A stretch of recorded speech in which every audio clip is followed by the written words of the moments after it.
किसी ने बड़े कमाल की बात कही है कि इस दुनिया में घूमने के लिए बहुत सारे सुंदर स्थान हैं, लेकिन सबसे सुंदर स्थान है आंखें बंद करके अपने भीतर देखना। नमस्ते दोस्तों, मैं हूं आरजे कार्तिक। एक बहुत ही छोटी सी कहानी एक बड़े अमीर बिजनेसमैन की, जिसने बहुत सारा पैसा कमा लिया था, लेकिन अब उसे समझ नहीं आ रहा था कि असली शांति मिलेगी कहां। जब जीवन में आप सब कुछ अचीव कर लेते हैं तो अंदर से खालीपन लगने लगता है। तब आपको समझ में आता है कि बहुत कुछ है जो मुझसे छूट गया। उस अमीर आदमी को बेचैनी रहती थी। उसे किसी ने बताया कि एक महाराज हैं, शहर के बाहर एक आश्रम है, वो बहुत सारी सिद्धियां जानते हैं, तुम्हारी समस्या का समाधान बताएंगे। अमीर आदमी पहुंच गया आश्रम में।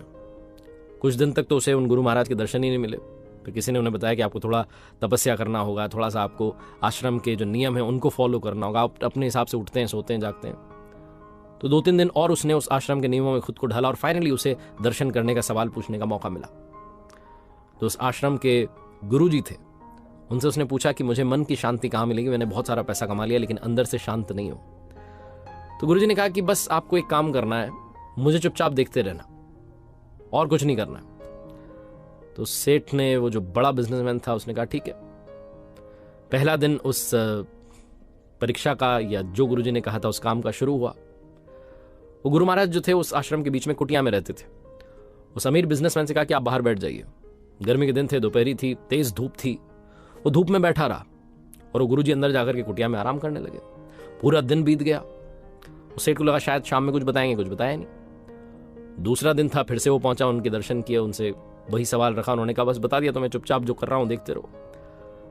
आज उस अमीर बिजनेसमैन को छाया में बैठने का मौका तो दिया, लेकिन उसे खाने के लिए कुछ नहीं दिया। और उसके ठीक सामने ही वो गुरु महाराज जो थे वो बढ़िया पकवान खाते रहे, थाल आते रहे, नाश्ता चलता रहा, फिर भोजन होता रहा, कुछ ना कुछ खाते रहे, लेकिन उसे खाने के लिए कुछ नहीं दिया। शाम हो गई। उस अमीर बिजनेसमैन का दिमाग ठनका, पता नहीं क्या करवा रहे हैं। तीसरा दिन आया, अब की बार उसे खाने के लिए भी दिया, उसे छाया में भी बैठाया, उसे कहा देखते रहो। उसी के ठीक सामने गुरु महाराज जो थे वो ध्यान में बैठ गए और बैठे रहे 3-4 घंटों तक। शाम हो गई, उसे कुछ नहीं कहा। चौथे दिन उससे रहा नहीं गया, उसने कहा बहुत हो गया आपका, आप मुझे कुछ बता नहीं रहे, मुझे कुछ समझ नहीं आ रहा, चाहते क्या है आप। तो उन गुरु महाराज ने कहा कि मैंने तो आपको पहले दिन ही समझा दिया था। जिस दिन मैंने तुम्हें धूप में बैठाया था और मैं अंदर कुटिया में था, उस दिन ही तुम्हें समझा दिया था कि मेरे हिस्से की छांव तुम्हारे हिस्से नहीं आएगी। दूसरे दिन जिस दिन तुम्हें भूखा रखा था, उस दिन तुम्हें समझा दिया था कि मेरे हिस्से का भोजन तुम्हारे हिस्से नहीं आएगा, तुम्हारे काम नहीं आएगा। तीसरे दिन तुम्हें समझाया कि मेरे हिस्से का ध्यान, मेरे हिस्से का योग तुम्हारे काम नहीं आएगा, कोशिश तो तुम्हें ही करनी होगी। अगर तुम वाकई में मन की शांति चाहते हो तो अपने भीतर झांकना शुरू करो, ध्यान करना शुरू करो। किसी और से तुम्हें मन की शांति मिल जाए, यह संभव ही नहीं है।